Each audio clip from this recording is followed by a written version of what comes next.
Hello, welcome to Sumo biology online classes. तो NEET 2023 का bio section से एक क्वेश्चन आया इस बार। The thickness of ozone in the column of air in the atmosphere is measured in terms of Dobson unit. यही question, इसी तरह का क्वेश्चन उन्होंने नीट 2021 में पूछा था। तब उन्होंने पूछा था कि डॉप्सन यूनिट से हम क्या मेज़र करते हैं।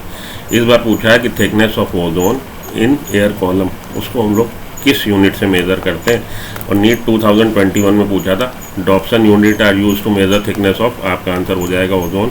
और इस बार का क्या आंसर हो जाएगा? इस बार का आंसर हो जाएगा डॉप्सन यूनिट। कहाँ दे रखा है? तो ये देखिए पेज नंबर 282 पे, क्लास 12 बायोलॉजी इन्वायरमेंटल इश्यूज़, साफ साफ दे रखा है the thickness of ozone in the column of air from the ground to the top of the atmosphere is measured in terms of Dobson unit. तो जब भी हम लोग, आप लोग को एजुकेटर कोई भी आपको मोटिवेट करता है कि PYQ प्रीवियस ईयर के क्वेश्चन लगा लीजिए, तो साथ के साथ क्वेश्चन में आपको फ्रेमिंग नहीं करनी है, आपने थोड़ा सा लॉजिक भी लगाना है।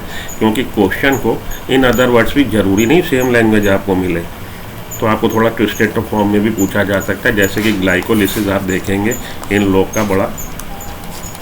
लोग का मतलब ये जो क्वेश्चन पेपर सेट करते हैं उन लोग का ये बड़ा फेवरेट टॉपिक है। तो ग्लाइकोलिसिस से आपसे क्वेश्चन पूछ लिया जाता है। इस बार जैसे क्वेश्चन पूछा गया कि ATP किन 2 स्टेप पे यूज़ हो रही है, कब फास्फोरिलेशन हो रहा है। ग्लाइकोलिसिस में आपसे पूछ सकता है सबस्ट्रेट लेवल फास्फोरिलेशन कब हो रहा है। ग्लाइकोलिसिस में से आपसे पूछ सकता है कि NADH कब बन रहा है, रिड्यूसिंग पावर कब जनरेट हो रही है, ग्लाइकोलिसिस में कितने नेट ATP बने, कितने इनडायरेक्ट बने। तो क्वेश्चंस वही हैं। एक्सोकाइनेज एंजाइम को पूछ सकता है किस स्टेप पे यूज़ हो रहा है। अलग अलग तरह से आपसे क्वेश्चन पूछ लिया जाता है। तो कभी भी PYQ करिए, आप उसको रीजनिंग लॉजिक के साथ करिए, केवल प्योर फ्रेमिंग ना करिए।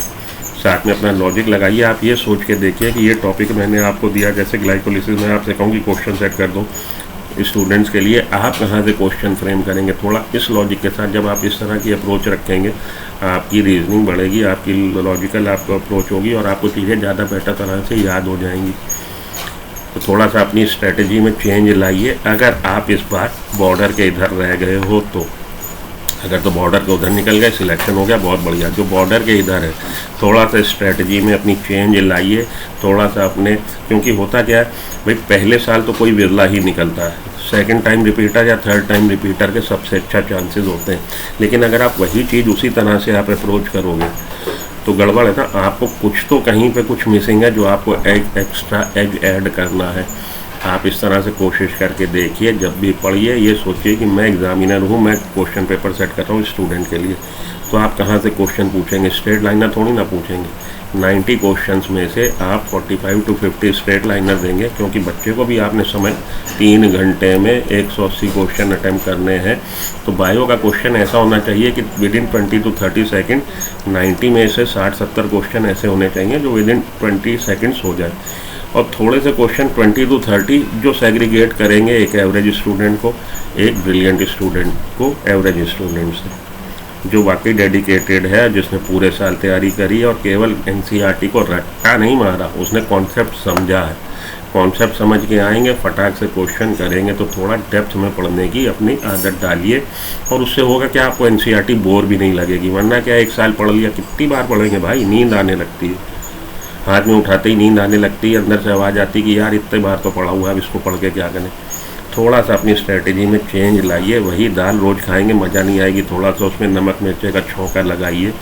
थोड़ा अपनी बुद्धि को खोलिए, अच्छे से पढ़िए। All the best for your upcoming NEET. क्योंकि अगर आप ये क्वेश्चन देख रहे हैं तो इसका मतलब है कि इस बार आप बॉर्डर के इधर है। बॉर्डर के उधर वाला तो ये क्वेश्चन देखेगा ही नहीं। इसलिए मैंने इसी क्वेश्चन में खाली इतनी एडवाइस दी है। बुरा मत मानिएगा मेरी एडवाइस को। फ्री की एडवाइस तो आजकल बेटा नहीं सुनता, कह देता पापा आप चुप रहो, आपके ज़माने चले गए। मिलता हूँ ब्रेक के बाद। Good luck, goodbye, have a nice day, thank you.